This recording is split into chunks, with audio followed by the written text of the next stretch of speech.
की तरह वही थोड़ा बनाने।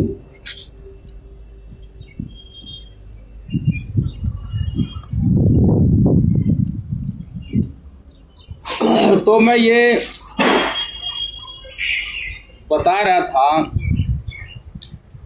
योग दर्शन में एक बात है। देखो, मैं थोड़ा शुरू से बताऊं आपको कि कोई भी बच्चा जन्म लेता है या बच्चा आदमी का हो चाहे किसी का हो, जो भी संसार में जन्म ले है तो उसकी शुरुआत आत्मा से, परमात्मा से बिछड़ने की कहाँ से शुरू हो और नाजायज फंसने की शुरुआत कहाँ से।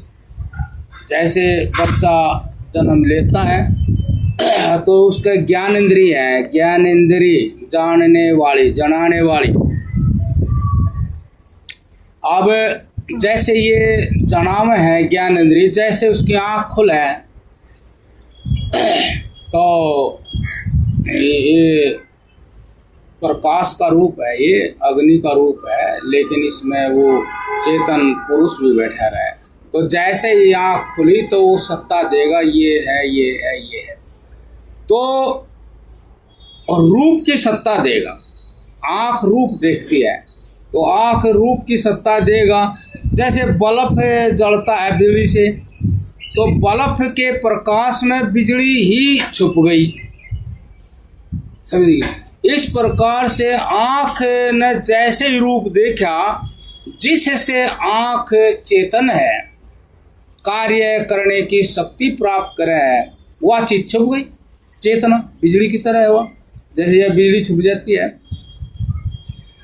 और तभी वो बच्चा जो है देख रहा है तो आत्मा के अंदर, आत्मा का जो स्वरूप है वो जानना है। ज्ञान स्वरूप आत्मा है, जो आत्म तत्व है उसमें जानना होता है। इस तरह आप इसको यूं समझो, लौट कर देखो अपने अंदर, अपने वृत्तियों को लौटा कर देखोगे तो पहचान के आत्मा की उसके अंदर जानना होता है, जनाना होता है, जानना होता है। समझ ही उसका गुण है।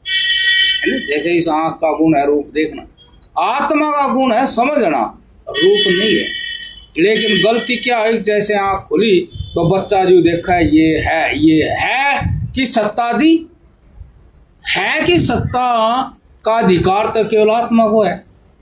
जिस आत्मा ने आँख में आकर के उस वस्तु को बताई कि ये है, ये है तो अब है, इससे पहले तो उसके अंदर जो जानने वाली शक्ति है वो है करके, लेकिन वो है करके बहुत दूर चली गई और बच्चा जो है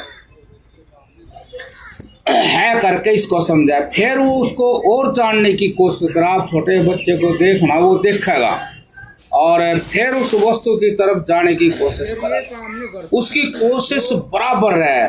बच्चे को आप कमर के बल लटा देते हैं तो वो पूरा हिसाब रखा है कि मेरी कोशिश अब कितनी कामयाब होगी। तो जैसे वो बड़े है तो वो है नू नू करे जाएगा, फिर वो पलटा खा जाएगा। अब वो पलटा उंगली खाया, कोई दैविक शक्ति ने खवा दिया। उसके अंदर समझ है, उस समझ में सारा सिस्टम है कि जो कैसे चलेगा। अब यो जो है पेट के बल होगा, समझ हुआ, समझ में पेट के बल करे।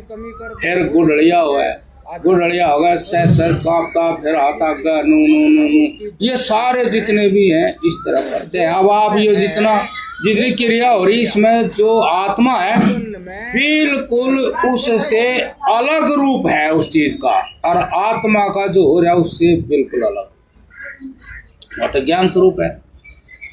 मतलब उसमें तो समझना होता है, क्रिया नहीं होती। लेकिन उसके समझ के प्रभाव से आप पैरों में क्रिया होने लग जाती है इस तरह। तो वो फिर सुनेगा, चलेगा, देखेगा, इस तरह से। जय हो, जय हो, जय हो, जय हो। दूध के टाइम भी हम जय हो,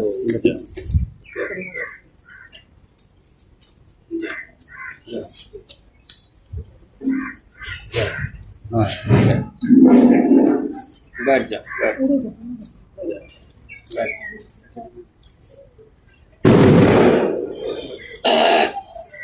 तो आप इसको शुरू से समझोगे तो फिर जो है ये जो मैं सुना रहा था समाधि, समाधि सामान्य मतलब समाधान मतलब समस्या का। तो जितनी भी उसके जीवन में बच्चे के जीवन में समस्या आवे जन्म से जय, जितनी बच्चे के जीवन में समस्या मतलब ये समस्या का सवाल उठ जाएगा, समस्या क्यों आवे, इस समस्या ये वास्तव में समस्या है, इसका खुलासा ये हो जाता है अब जो बिजली है और जो बल्ब में फर्क है। आप समझते होंगे बल्ब में बिजली में कितना फर्क है। और सत्ता जो है बल्ब की चल ली, और जिसकी सत्ता से बल्ब में सत्ता है वो आत्मा उसी के कारण छुपी हुई है। तो जो आत्मा की सत्ता है उसका जो स्वभाव है उसमें सनातनपना है, शाश्वत है, अर्थात जो कुछ भी होगा वो शाश्वत होगा, सदा के लिए होगा, उसमें कोई टूट नहीं है। बल्ब में टूट है, बल्ब में रोशनी कम बत्ती हो जा, बल्ब के में कुछ खराबी आ जा, बल्ब टूट भी सकता है, फूट भी सकता है, लेकिन ये धर्म उस बिजली में नहीं है। ठीक इसी प्रकार हमारे आँख नाक कान खराब हो जाते हैं, लेकिन जिस चीज से ये चालू है काम करने वाले होते हैं उस चीज में ऐसा नहीं होता जैसा इनमें होता। आँख में दर्द हो जा, खराब हो जा, लेकिन आत्मा फिर भी बच जाती है।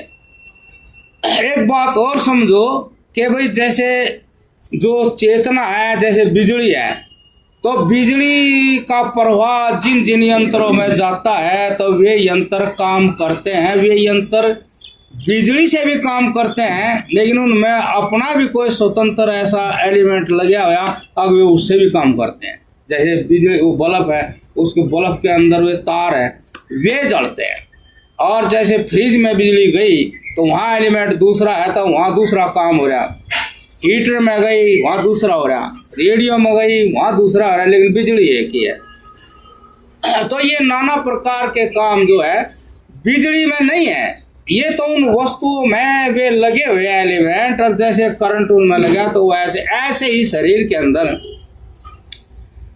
चमड़ी है तो चमड़ी एक ही है शरीर में, लेकिन इसमें भी अलग अलग तरह से एलिमेंट लगे हुए हैं। जैसे इसमें चमड़ी चेतन होती है विद्युत से आत्मा से, तो ये भी अपना काम कुछ ऐसा ही करती है। आँख नाक कान इनको कहते हैं 5 ज्ञानेंद्रिय है, मतलब ये ज्ञान कराती है, लेकिन ये एक काम और करते हैं कि आत्म ज्ञान को छुपा देती है। अब जो आत्मा अपना आपा है, हमारा स्वरूप है, जिसमें ये घटना नहीं घटती, अब वे मरे नहीं, बूढ़ा नहीं हो, बीमार नहीं हो, बिछड़े नहीं, ये जितनी चीजें होती हैं ये आत्मा में नहीं है, ये इनमें जो 5 ज्ञानेंद्रिय है, 5 कर्मेंद्रिय है, कुल मिलाकर हम यूं कहते हैं ये मैं हूं, लेकिन हमने न्यारा न्यारा इनको समझना चाहिए क्या है। जैसे दूध को कह दिए दूध है, अब दूध में भी न्यारी न्यारी चीज है, लेकिन हम उसको नहीं जान और जानना जरूरी है। यदि वे न्यारी न्यारी हैं तो एक समय जाना भी जाता है दूध से ही वो स्वयं। ऐसे ही ये जो आत्मा है और ये जो न्यारी चीज है, एक समय आदमी इनको भी न्यारा न्यारा जानता है, और किसकी क्या हस्ती है उसको भी जानता है।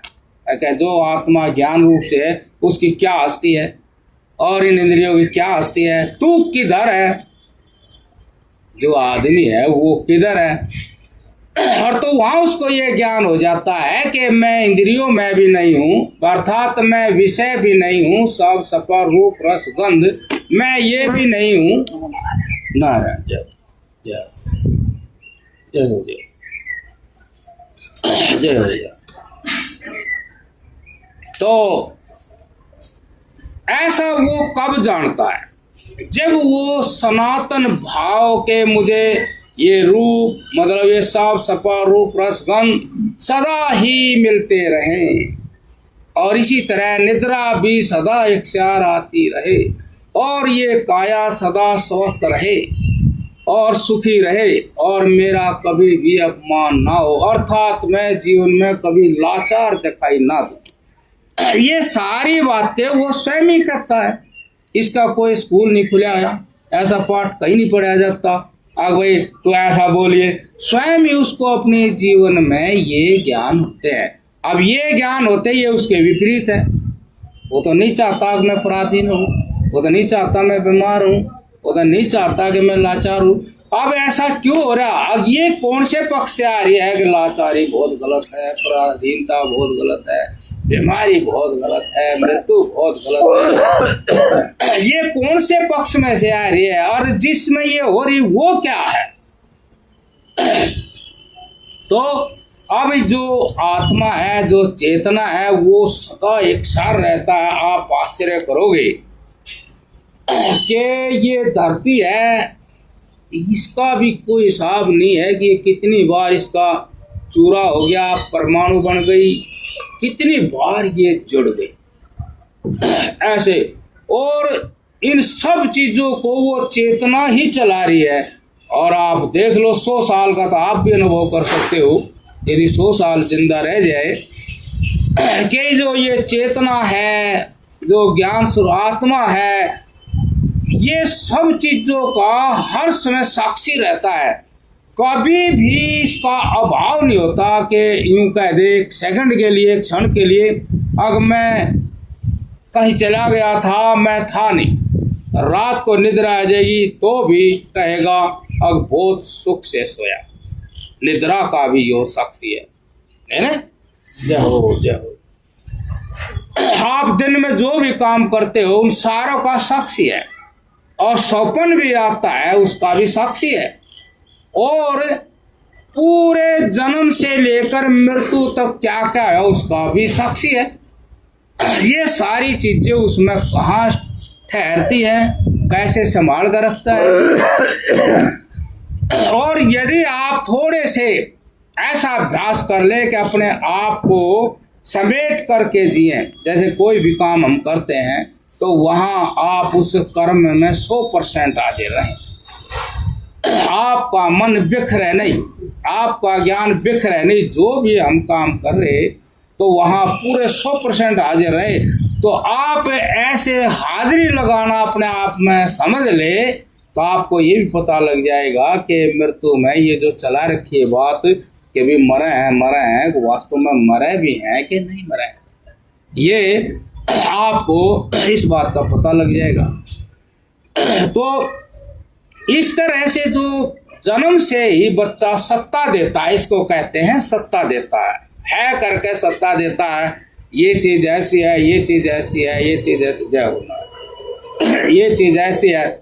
फिर और आगे बढ़ता है कि और देखे कैसी है, फिर जान लेता है ये ऐसी है। ये 3 गुण बोला इनको, सतोगुण, रजोगुण, तमोगुण। सत्ता देने का मतलब सतोगुण, और क्रिया उसके लिए और जानने की चेष्टा करने का मतलब रजोगुण। और जान लिया कि भाई ये वो है, जैसे मान ले अंधेरा है और आपने कुछ दिखा नहीं लेकिन फिर भी कुछ दिखा, तो आप उसको फिर जानने की चेष्टा करते, पास जा कहते तो ये है। अब ये हम जिंदगी भर ज्ञान इकट्ठा करते हैं और कभी भी हम आत्मज्ञान नहीं करते।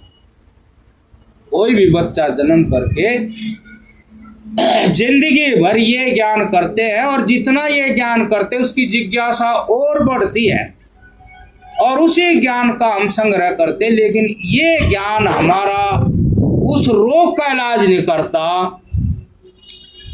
अब हम बीमार क्यों हो जाए, हम किसी चीज के बेबस क्यों हो जाए, हम बूढ़े क्यों हो जाए, और हम इन चीजों के बिना क्यों नहीं रह सकते। और हमारी मृत्यु होगी, मृत्यु से पहले हम बड़े विचलित हो जाए, डर जाए, मतलब बड़े दीनहीन हो जाए, और हम मरेंगे, और फिर ना मरा तो लोग मरते भी नहीं,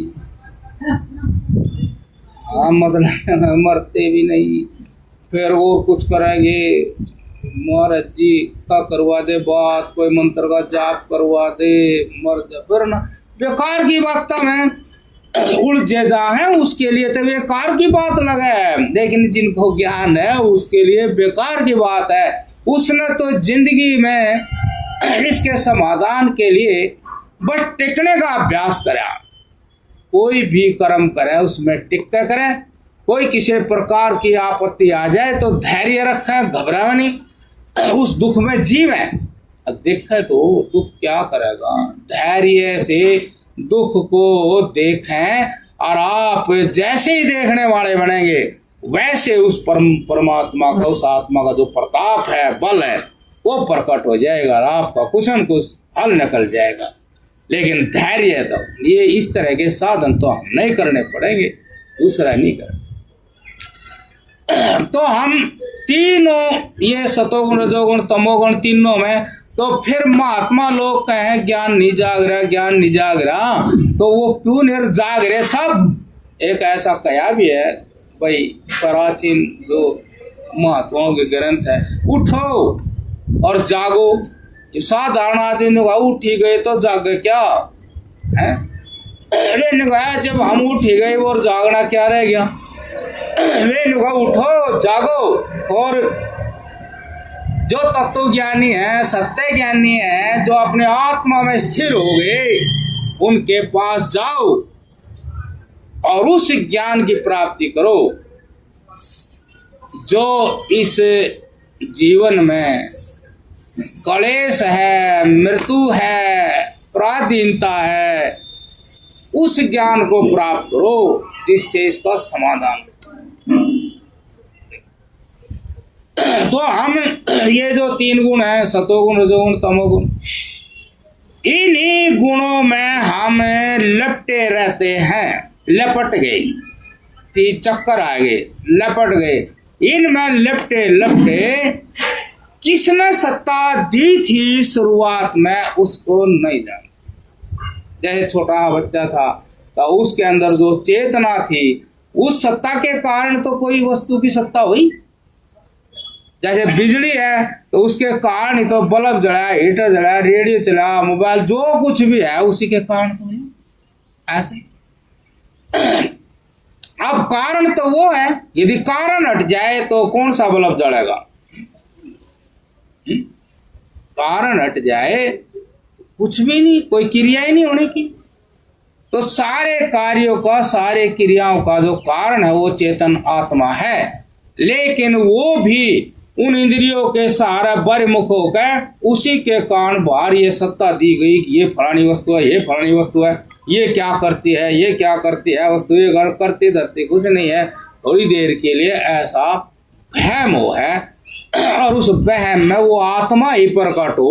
अख भाई मन ने यो जाना, मन ने यो जाना, मन ने यो जाना, मन ने यो जाना, मनने का मतलब जो मेरे अंदर आत्मा चेतना है उसने वो जाना। तो चेतना एक प्रकार से प्राप्त हुई।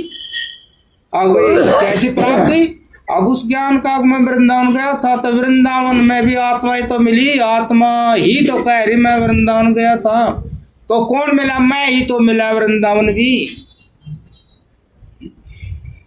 वृंदावन जाकर मैं ही तो मिला। यो मैं काट दिया जा तो वृंदावन कहाँ रहेगा?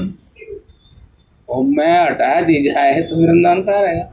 तो चाहे कहीं भी कैसा ही भी संग करो, आपको वही चीज मिलेगी जो इस काया के अंदर है। और वो जो काया के अंदर चीज है वो उसने ही ढक दी जिसके बारे में आपने जाना। किससे? इंद्रियों से। कोई भी ज्ञान इंद्रिय आपको आत्मा का ज्ञान नहीं दे, लेकिन जो आत्मा का स्वरूप है ज्ञान, शाश्वत सनातन, जैसे मैं कह रहा था कि वही आत्मा निद्रा में भी वही, जागृत में भी वही, स्वप्न में भी और वही सब अवस्थाओं में भी।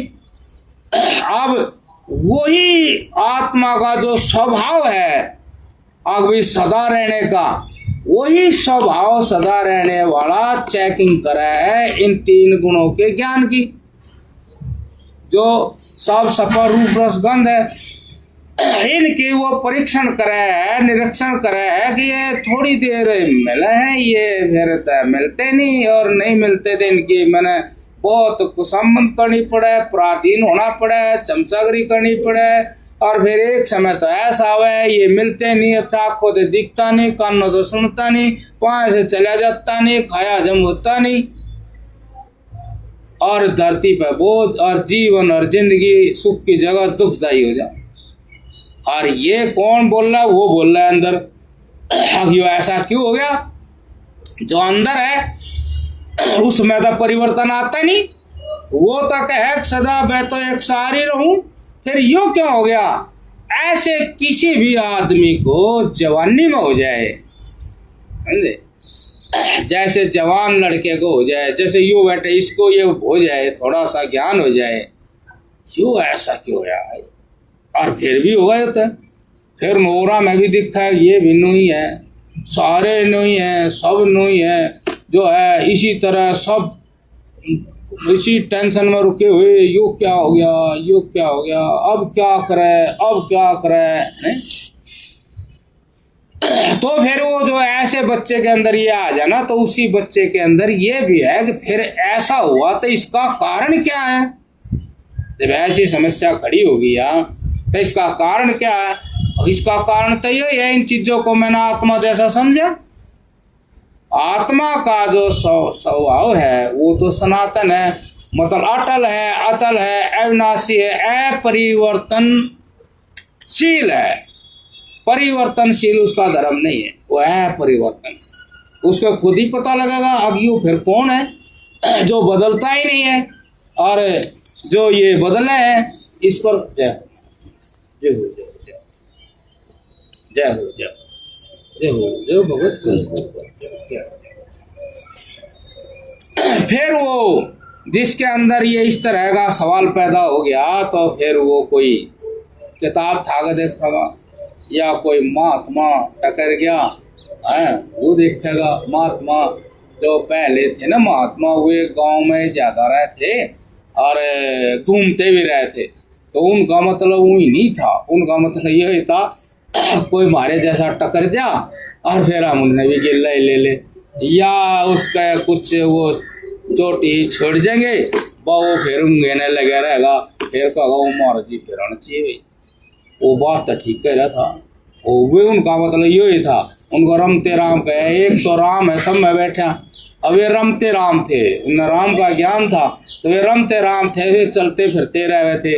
और फिर उनके पास आवे थे, वो जरूर आया था जिसके दिमाग में कुछ थोड़ा सा वो हो गया, फर्क आ गया, वो जरूर आया था।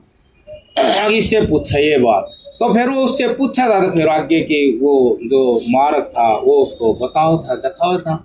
यही हमारे इसमें परंपरा रही भारत में कि भाई वैराग्य मतलब वो जो आत्मा है एक दिन अवश्य ही इस संसार के जीवन को अवश्य ही, इसमें कोई अड़चन नहीं डाल सकता, अवश्य ही संसार के जीवन को, संसार के सुखों को और इस शरीर को मिथ्या कर देगा।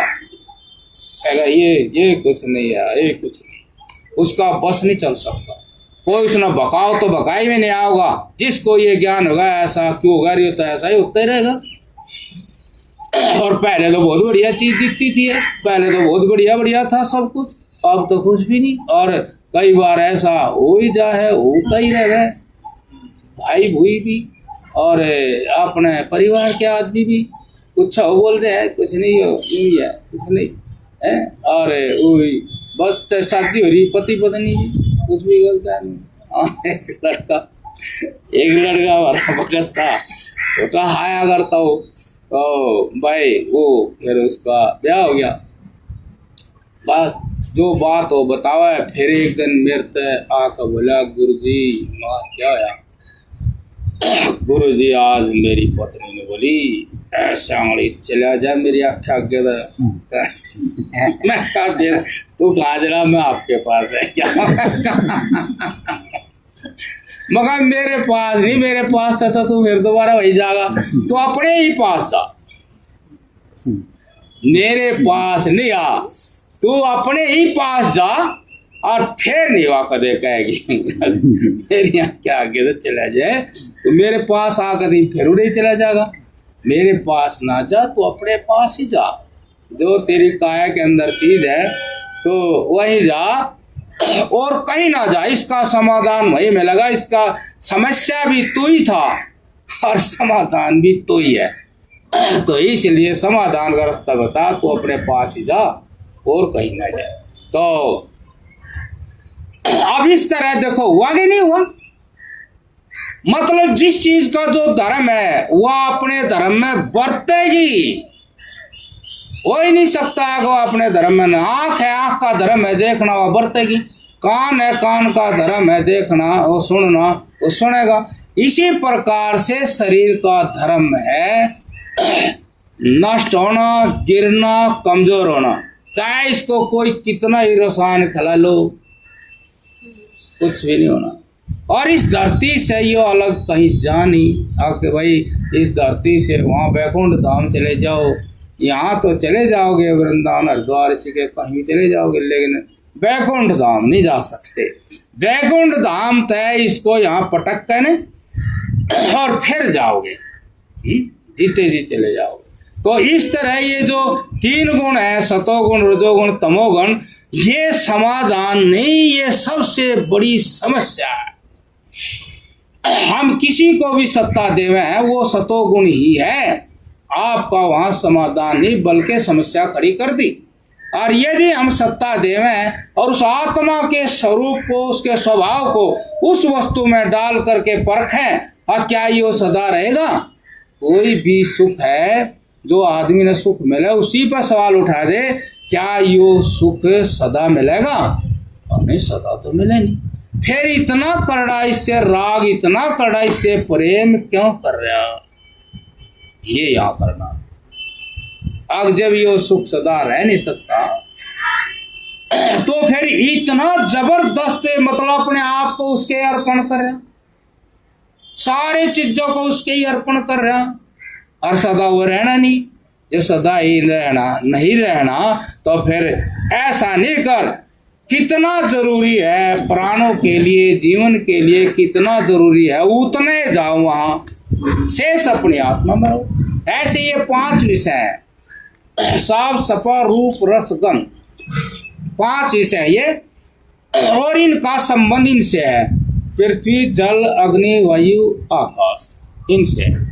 और इनमें आदमी को थोड़ी देर के लिए आत्म दर्शन हो, मैं मिला है कि मैं फलाना सुख ले रहा हूं, मैं फलाना सुख ले रहा हूं, लेकिन वो सुख हर क्षण खत्म भी हो रहा। ये टिक नहीं रहा, वो झूठ बोल रहा है तक मैं फलाना सुख ले रहा हूँ।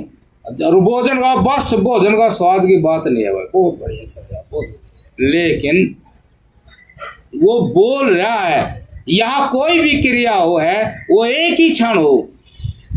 मतलब आप कहोगे हमने भाई 15 मिनट में रोटी खाई, तो 15 मिनट के टुकड़े करो, 1 मिनट है 1 मिनट के टुकड़े करो, सेकंड है सेकंड के टुकड़े करो, एक एक क्षण है।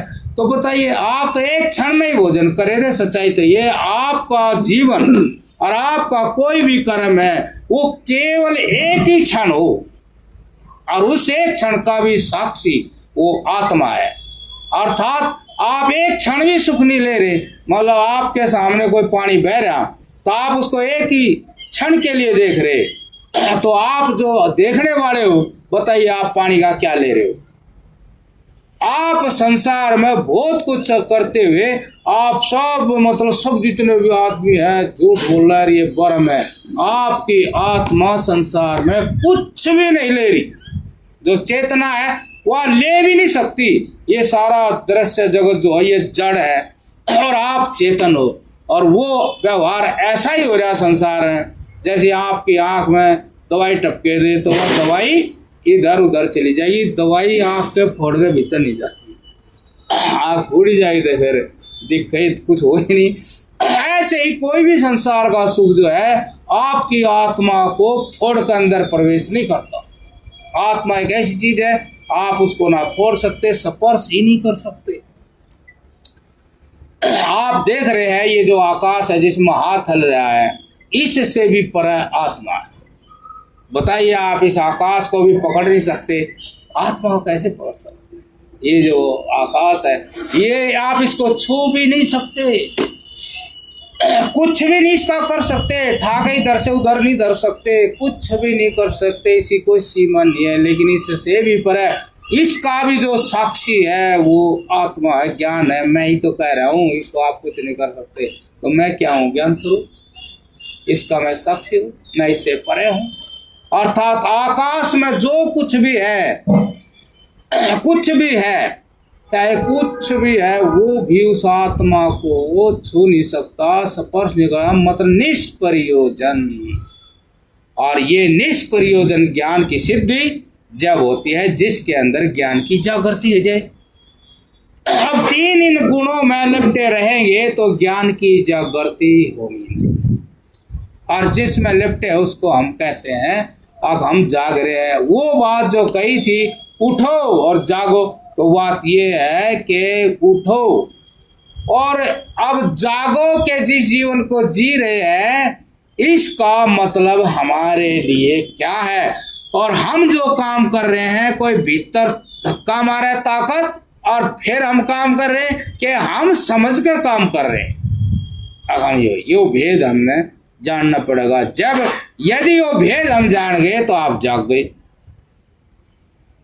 यदि ये भेद जान गए आप तो जाग गए। वो जागने में क्या होगा है कि सारे संसार में आपको एक चेतना दिखाई देगी, और वो चेतना जिसको दिखाई देगी तो चेतना को अपने सामने रख के काम करेगा। संसार के विषयों को, सब सफर रूप रस गंध को सामने रख कर काम नहीं करेगा। वो उस चेतन आत्मा को, क्यों, सर्वोपरि वस्तु, सर्वश्रेष्ठ जो वस्तु इस सारे संसार इस सिस्टम में जो मिली है वो तो चेतन आत्मा है, उससे आप भिन्न नहीं।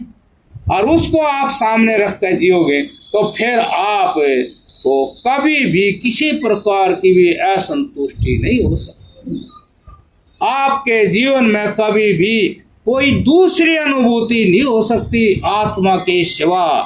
बूढ़े हो गए, मर गए, मरेंगे, कहाँ जाएंगे, ये सारे भ्रम दूर हो जाते हैं जब हम इस सारे संसार से परे और शरीर से परे, इंद्रियों से परे, मन से परे उस चेतन आत्मा को जान लेंगे। तो आप कहोगे ये चीज उसमें नहीं थी, फिर ये चीज किसमें थी? बाहर की सत्ता में। बाहर की सत्ता दे करके हम उसकी इच्छा करे थे, उसी इच्छा के नीचे ये सत्य ज्ञान टक जाता था। और हम मानते थे मैं ये हूँ, मैं धनवान हूँ, मैं बलवान हूँ, मैं रूपवान हूँ, मैं बड़ा बढ़िया सुंदर, मैं बढ़िया हूँ, बड़े पद वाला हूँ, मैं यूं ये मान लेते। लेकिन वो चाहे कुछ भी हो, उसके पास ये बीमारियां, बुढ़ापा, पराधीनता, भय, चिंता, ये सारी चीज आएंगी, चाहे वो अपने आप में कुछ भी हो। जैसे कि रावण था, रावण ने भी काफी बल पकड़ लिया था और तपस्या भी करी, साधना भी, लेकिन जब भी साधना करे था तो प्रतिस्पर्धा, कंपटीशन रखा था। मैं उस तबत्ती हो गया हूँ, मैं उस तबत्ती हो गया हूँ, मैं उस तबत्ती हो गया हूँ। जो भी उसको शक्ति मिले थी उसी में मैं बना लेता जो भी, और वो नहीं करे था। अब ये शक्ति कहाँ से आई, किसकी भक्ति से आई, और मैं कहाँ हूँ इसमें? सारी विद्याएं तो पहले से ही हैं। ये सारी विद्याएं किसने बनाई है? कोई तो देवता पहले बैठा है। मैं ना मैं शरीर बना सकता, ना मैं ये विद्याएं, ना मैं जान सकना, ना जना सकता। मैंने यहीं से ली ये सारी चीजें, तो वो ही महादेव ही है। तो इस प्रकार से वो जो सही है, जैसे भाई राम जी है और जो भी चरित्र है, परशुराम है, राम जी है, ये जो अच्छे अच्छे हुए, फिर ये नुक है कि महादेव, ये सब महादेव है। लेकिन वो रावण उन्हीं से लेवेगा और उन्हीं के सामने उन चीजों को ले गएगा। अब मैं भी आप से थोड़ा ही कम रह गया हूँ, कम ज्यादा नहीं हूँ, थोड़ा ही, इसीलिए वो वार्ता करे तो उसी में से वार्ता करे। और जो ज्ञानी है वो झुक करके वो सरलता से हे महादेव, और वो उन्होंने कहेगा अब तक मैं आपके बराबर से होने वाला हूँ है। तो जैसे कोई भी आदमी है, तो ऐसे ही जो धर्म आचरण है, साधना है, उससे जो मतलब है प्राप्त हो, तो यही जानना चाहिए कि जैसे मेरी आत्मा है ऐसे ही सर्वात्मा रूप परमात्मा है। और सारे विश्व का जो ज्ञान है, वो सारे विश्व का ज्ञान उस परमात्मा में है। जैसे आप देख सकते हैं छोटा बच्चा होता है तो भगवान उसके शरीर में जितनी भी चीज़ लगाता है इस संसार के लिए लगाता है, और समय पे अगर दांत भी जान जाते हैं, उन्हें पता नहीं है कि भाई गन्ना भी चूसना है, चने भी खाने हैं, रोटी भी खानी है, आपत्ति आ जा भूखा भी भरना है, तो परमात्मा ने ये पता है ऐसा है, और वो काम करे भाई। जब आपत्ति आ जाए और कुछ हो जाए नहीं तो बुड़का बन ले करे, देख लो उसके अंदर है वो ज्ञान देव सारी बात जाने। तो इस प्रकार से हम इन तीनों गुणों से मुक्त होने का साधन करें, और जो तीनों गुणों से जो हम इन इंद्रियों के द्वारा सुख ले तो उस सुख की परीक्षा करें। अब ये सुख सदा एक सार जैसे इतना प्रिय है यो, क्या ये सदा एक सार मिलता रहेगा? जवाब आएगा अब सदा कहाँ, ये तो मन मर्जी से भी नहीं मिलने का। तो फिर मन में तो इतना इसमें प्रेम करना ठीक नहीं। अब इसके लिए आपने भाई फिर सारी जो जो चीज़ की जरूरत पड़ेगी, जैसे आपने बाहर अब जैसे ही गए बाहर उन चीज़ों की जरूरत पड़ी, संसार में आप कोई भी काम करते हैं तो फिर आप उस चीज़ के लिए उस चीज़ को लेने के लिए साधन जुटाते हैं, और वो साधन करके उससे करते हैं। यहाँ भी फिर साधन ही करना पड़ेगा, आपने ज़्यादातर अकेला रहना पड़ेगा, और समय समय पाषण में बैठना पड़ेगा, और फिर हमेशा अपने आप को देखना पड़ेगा कि मेरे मन में क्या आ रहा, यू आ रहा, तो फिर यह तो बात ठीक नहीं, इसमें तो सुख नहीं, या जो आदत बन गई ना तो कमजोर करो। तो फिर आप उसको इंद्रियों के द्वारा बाहर प्रदर्शन नहीं करेंगे, मन ही मन में उसको वहीं शांत कर देंगे, मन ही मन उसको वहीं। जब वो मन ही मन में मरने लग जाएगा तो फिर आप किसी भी वस्तु प्राणी पदार्थ के सुख के लिए स्वार्थ के लिए बहुत जल्दी नहीं पाएंगे। क्यों? आप जल्दी जब भीतर भी उसका अंश पड़ा था और वह ताकत बन गई थी, आप वहाँ कहीं भी कोई चीज़ है नहीं सदा रहने वाली नहीं है, इतना उतावला अपना ठीक नहीं है। ये भी संसार का यूज हम ऐसे करेंगे जिससे उस परमात्मा को जान जाए। इस संसार का यूज हम रोटी खाएंगे परमात्मा के लिए, जो जो जरूरी काम होगा हमारे जीवन के लिए वे काम कराएंगे, लेकिन हम लोभ और लालच से संग्रह नहीं करेंगे इस दुनियादारी का, है कि ये रहनी नहीं और इसका सुख रहना नहीं, बहुत सारा संग्रह नहीं करेंगे, बहुत नो जाओ कुछ भी नहीं, और संग्रह करेंगे। आप संसार का कोई भी सुख लोगे और ज्यादा बढ़कर लोगे, उतनी चिंता और भय बढ़ेगी। मान लिया आपने संग्रह कर लिया, चिंता रहेगी, ये सामान उठ न जा, फलाना कुछ ना हो जा, वो ले ना जा, बहुत काम करोगे। कैमरे भी लगाने के बाद भी फिर आगे चलोगे। आजकल तक कैमरा नहीं बंद करते, पहले कैमरे न बंद कराए, बताओ। हाँ बताओ क्या फायदा है। इसलिए समझदार लोग जो है, जो जरूरत है, अति जरूरत है शरीर के लिए, जीवन के लिए, उनका तो त्याग हो नहीं सकता, लेकिन बड़ी हुई कामना और तृष्णा और संग्रह की प्रवृत्ति है उसको वे खत्म कर देते हैं। ऐसी साधना हमने करनी पड़ेगी। अकेले ही रहना पड़ेगा, एकांत में रहना पड़ेगा, आसन में बैठना पड़ेगा, और हम हमेशा विचार के साथ रहेंगे। कोई भी क्रिया करेंगे वहाँ हमारा मन हाजिर रहना चाहिए, तो फिर आप इस संकट से मुक्त हो सकते हो। उस संकट से मुक्त होने के लिए परमात्मा ने पृथ्वी जल अग्नि वायु आकाश सूरज चांद ये 7 8वां आत्मा ये वसु बनाए हैं कि इस प्रबंध में आप अपने आप को जानो कि आप चीज क्या हो। हाँ, आप अलौकिक अवर्णनीय चीज हो जिसका नाम आत्मा